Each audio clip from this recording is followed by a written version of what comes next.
Gilets jaunes, acte 73, ici, rester chez soi et réfléchir. Comprendre les erreurs jaunes et les autres.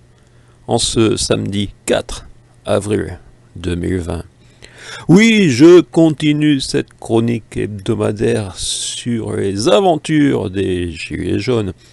Naturellement, mes conseils n'ont jamais été repris par les manifestants.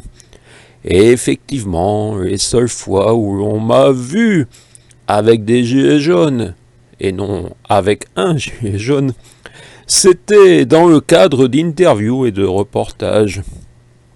Dans l'une de mes premières chroniques, j'exposais que ces gilets jaunes étaient la prise de parole d'une voix priée de se taire dans un pays où les voix non autorisées par les installés sont inaudibles, sauf naturellement si elles sont utiles aux médias installés pour étayer une position d'installé.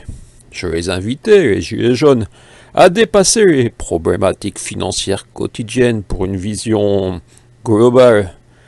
La confiscation de la démocratie par un clan dans nos campagnes ne les a pas intéressés, tout comme le choix du cancer triomphant, avec l'autorisation des produits chimiques, dont le bon sens sait pertinemment les conséquences, mais il doit manquer une étude au comité d'experts pour valider le lancement d'une procédure de retrait progressif avec un objectif du 0 en 2030.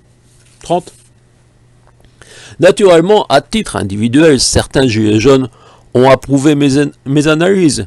Certains ont tout simplement mis « je n'aime pas » en regardant 3 secondes. Mais oui, certains, à titre individuel, ont approuvé mes analyses, surtout ceux rencontrés dans la vraie vie. Mais le mouvement des gilets jaunes, finalement, est le reflet de notre société. On ne peut sûrement pas demander à l'ensemble de la population de se préoccuper d'une vision globale quand nos élus défendent de petites boutiques des situations. La popularité du président Emmanuel Macron et du Premier ministre, au-delà d'un réflexe de se mettre derrière le chef, témoigne sûrement d'un immense fatalisme. On se dit qu'aucune voix des petites oppositions n'aurait fait mieux, ne ferait mieux.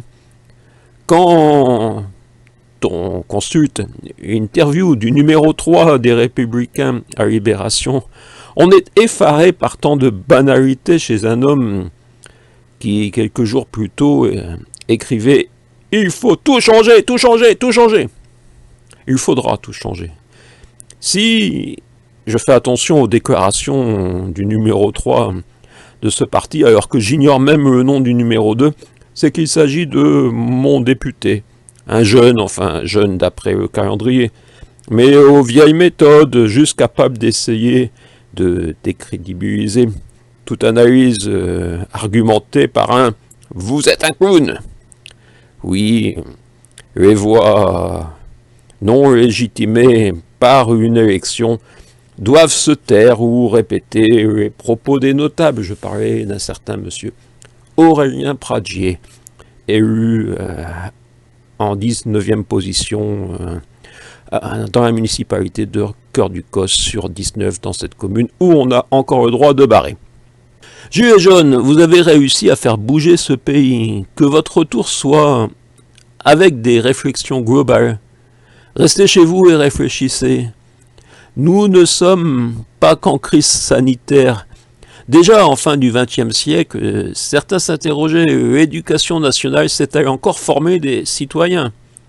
Les citoyens non formés à la citoyenneté de ces années-là, auxquels on disait déjà qu'il fallait que les études préparent, forment au travail, ce sont les adultes d'aujourd'hui, les presque vieux.